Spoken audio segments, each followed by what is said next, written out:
오늘 본문의 첫 구절인 12절에는 흥미로운 표현이 실려 있습니다. 나는 그니, 나는 처음이요, 또 나는 마지막이라 라는 부분이죠.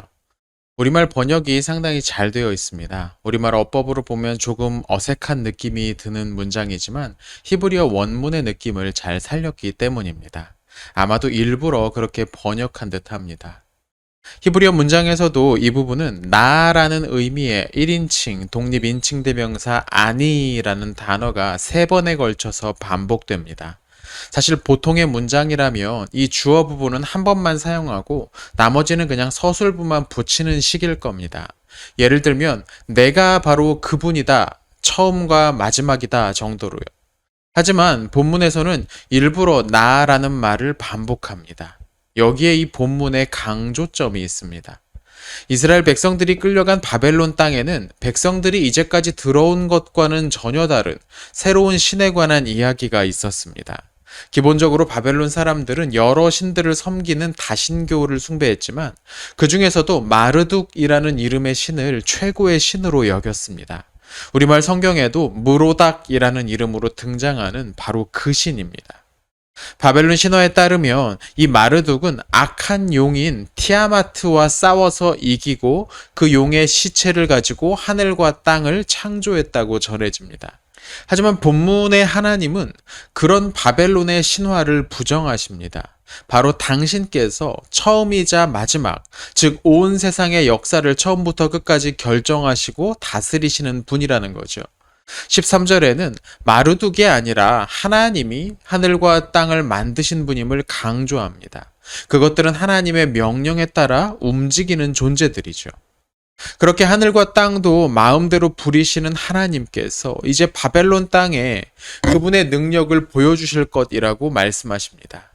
이 일은 여호와가 사랑하는 자라는 인물을 통해 이루어질 것입니다. 아마도 이 인물은 후에 바벨론을 멸망시키고 페르시아를 세운 왕 키루스 2세, 우리말 성경에 고레스를 가리키는 것으로 보입니다. 그는 잡혀와 있던 유대인들이 고국으로 돌아가도 좋다는 칙령을 내렸죠.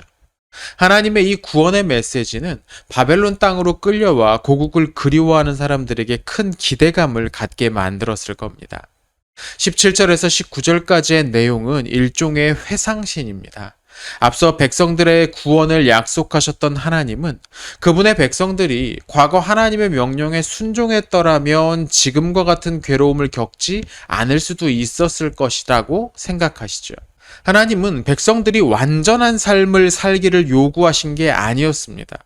본문에서 주의하다라는 말은 의지적으로 귀를 기울여 듣는 행위를 가리킵니다. 즉 하나님의 말씀에 진지하게 응답하는 삶을 살기를 원하셨던 거죠. 하지만 하나님은 여전히 이스라엘 백성들의 구속자이셨습니다. 오늘 본문에서 구속자로 번역된 히브리어 고엘은 가족이나 친족 중에 위기에 처한 사람이 있을 때 자신의 재산, 자신이 가진 것을 들여서 구원해주는 사람입니다. 룻기의 보아스가 바로 그런 인물이지요.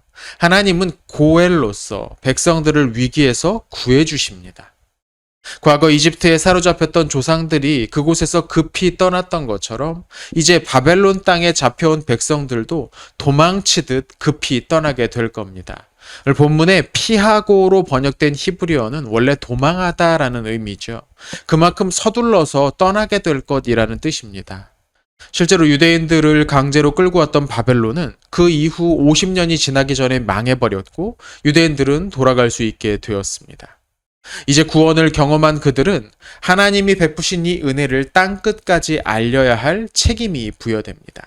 하나님이 시작이자 끝이십니다. 우리 하나님이 세상을 주관하십니다. 비록 우리가 하나님의 말씀에 늘 충실히 따르거나 늘 그분의 말씀을 가까이 두지 않을지도 모릅니다.